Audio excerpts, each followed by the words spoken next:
got a notice the other day that there was a new Honda Element at the junkyard, so I went down and took a look at it, grabbed a few parts. It looked like this.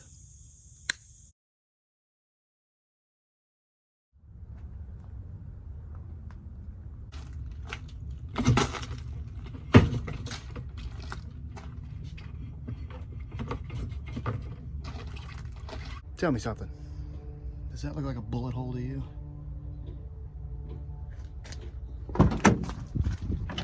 Because it does to me. So since my vtec was recently defunct again, I went ahead and got the vtec off of it and installed that already, and it's already fixed the problem. The next thing I'm going to do is install this rear motor mount. There's not really a good video on YouTube of how to install a rear motor mount, so let's see if we can make one. So to tackle this, I've got a variety of 17mm thingamadoodles. I'm going to go with the big gun again just because it's going to make things a little easier. But again, I don't think this requires an impact. I think you can probably do it with your breaker bar and your 17mm wrench. So we're looking for something that looks like this. This entire thing is plastic. I think it's like a nylon with a rubber middle insert. And we're under the driver's side front wheel. And if we come straight across, we're going to find it right here.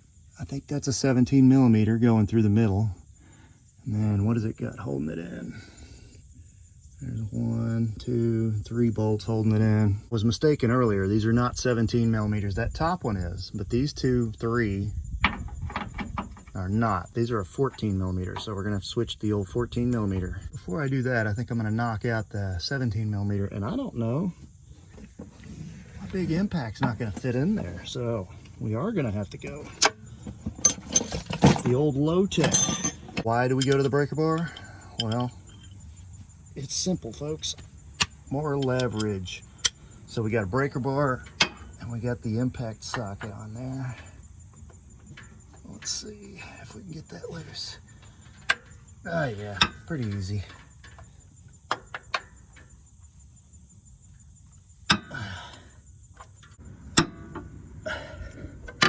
Now that it's broke loose, I can switch to the ratchet.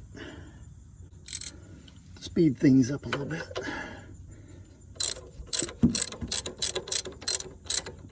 I don't know what this big round thing is on the end of this. What do you think that is?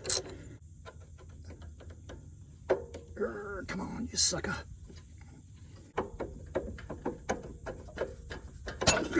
Alright, there's the hip. Now we can switch back to the big tool. Get these out.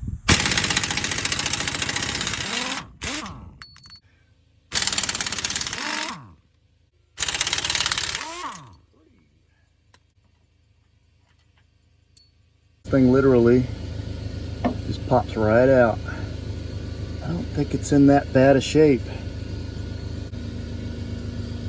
I don't know, surely the rubber on this one will be stiffer, right?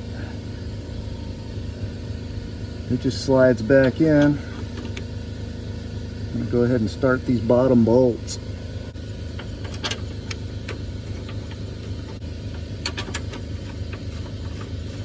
Little disturbing how easy it is to move this thing. Makes me wonder if that front mount is as bad as everything else I'm looking at. I'm not even using a jack. I'm using my breaker bar to wedge in here and pick up on the transmission.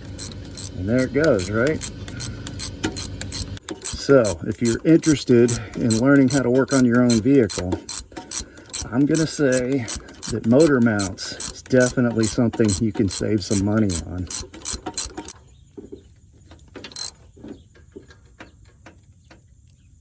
There's that big bolt.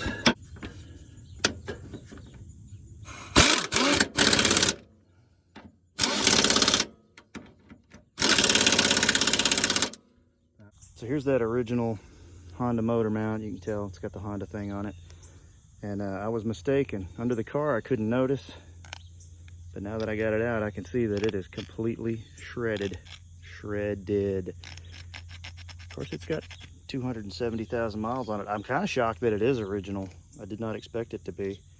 I was going to do the front one as well, but my car is a manual transmission, and this mount that I've got is for an automatic transmission. So I got to go buy a new mount before I do the front one, and the front one is damaged. I just took a look at it.